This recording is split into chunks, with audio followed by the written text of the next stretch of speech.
They mocked what they could not understand. They laughed at the quiet soul, judged the humble heart, and believed power meant ownership over destiny.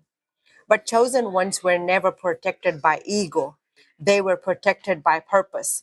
And that is the danger the wicked never see.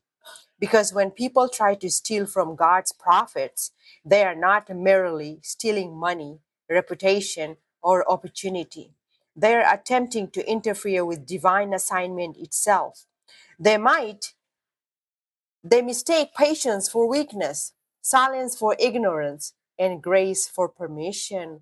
They thought they could play God, rewrite destinies, manipulate truth, and sit on thrones built from stolen inheritance, but borrowed power always expires. For a season, ignorance can look victorious. Deception can wear expensive clothes. False kings can sit comfortably in stolen palaces. Yet heaven keeps record of every intention hidden behind smiles, because God does not abandon those he anointed. The chosen one may suffer betrayal, isolation, and spiritual warfare, but their soul remains untouched by corruption, while enemies obsess over control, and the chosen ones grows in wisdom, discernment, and divine protection. And the frightening part of the wicked is this: the downfall rarely begins with punishment, it begins with confusion. Suddenly, peace leaves their mind, marks begin to crack, relationships collapse, the same manipulation they used on others start consuming them from within. What they stole turns heavy in their hands, because you cannot build a permanent kingdom from stolen light. They never understood who God truly is. They imagined him as distant, passive, asleep. But divine timing is not human timing. Judgment moves silently before it moves publicly. And in the end, the chosen one does not need revenge. Truth reveals everything on its own.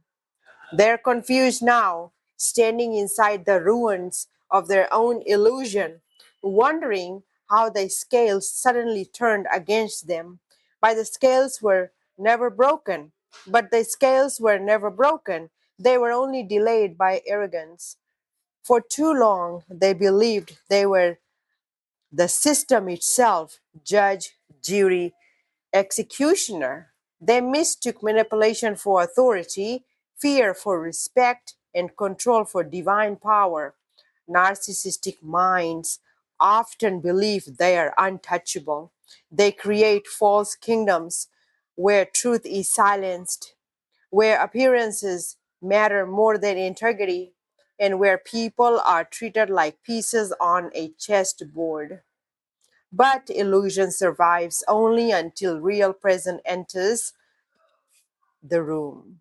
But illusion survives only until the real presence enters the room. And then came the divine masculine, and then boom, came the divine masculine, not loud for attention, not desperate for validation, not fueled by ego or performance. His power came from alignment, discipline, discernment, emotional control, and his spiritual truth. The moment he entered the arena, false authority began trembling, because authentic masculine energy exposes counterfeit energy naturally. He did not need to scream to overpower them.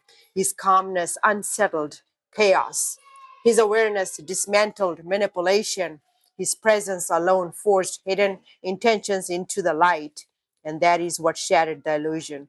The narcissist thought everyone could be controlled through intimidation, deception, and image. But they were unprepared for someone who could see beyond masks without fearing them. So the scales flipped, not through revenge, but through revelation. Suddenly, the people who once mocked others became exposed by their own behavior. The games they used on innocent souls started collapsing back onto themselves. And the power they worshipped, and the power they worshipped disappeared the moment truth walked into the arena. Because real justice does not come from ego pretending to be God. Real justice comes from when divine truth strips illusion of its costume. Narcissists often build their world on illusion, not just lies told to others, but lies told to themselves. They survive through psychological imbalance, confusion, intimidation, emotional dependency, image control, triangulation, and fear. Their sense of power depends on keeping others emotionally disoriented while appearing superior on the surface. This is why they fear true inner stability more than aggression. Because when a grounded divine masculine enters the environment, because when a grounded divine masculine enters the environment, he brings something narcissistic system cannot easily manipulate: order, not forced dominance, not reckless anger, but calm awareness, emotional discipline, accountability, and truth. The psychologically they becomes devastating to narcissistic personalities. A narcissist studies reactions. They provoke emotions to feel control, but the divine masculine does not react impulsively. He observes first. He understands patterns, hidden motives, contradictions, and emotional games. This creates psychological collapse inside the manipulative people because their tactics stop producing the desired effect. The downfall usually happens in stages. First comes exposure. The narcissist realizes their charm no longer works. Mask begins slipping because someone finally sees beyond performance. Then comes loss of control. The environment starts stabilizing. Fear decreases. Truth becomes easier for others to recognize. People stop feeding the illusion. Then comes internal fragmentation. Narcissistic personalities rely heavily on external validations and control to maintain identity. When that structure weakens, confusion and paranoia often increase. They begin blaming others, escalating, manipulation, or self destructing emotionally because their false self cannot sustain pressure from reality. And finally, the balance returns, not because the divine masculine destroyed everyone, but because authentic presence naturally reorganizes chaos. The strongest form of masculine energy is not cruelty, it is controlled strength guided by wisdom. He restores order by remaining centered while others collapse into their own deception. And that calm stability becomes a mirror narcissistic people cannot tolerate because for the first time they are forced to confront themselves without illusion protecting them. Amen. They built their kingdom out of mirrors, reflections twisted thin, a palace made of stolen light, and pride disguised as skin. They smiled like they were royalty, spoke like gods in gold, yet every throne they sat upon was empty, dark, and cold. They fed on fear and confusion, turned truth into a game, believing they could rewrite souls and never face the flame. Then through the noise came silence, a man who did not bend, a divine masculine presence heaven itself could send. He did not rage for power, did not perform or boast, but every step he carried made counterfeit spirits ghost.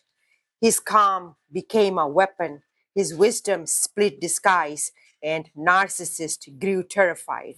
When truth looked through their eyes, the scales began correcting, the balance slowly turned, and those who played with sacred fire became the ones who burned.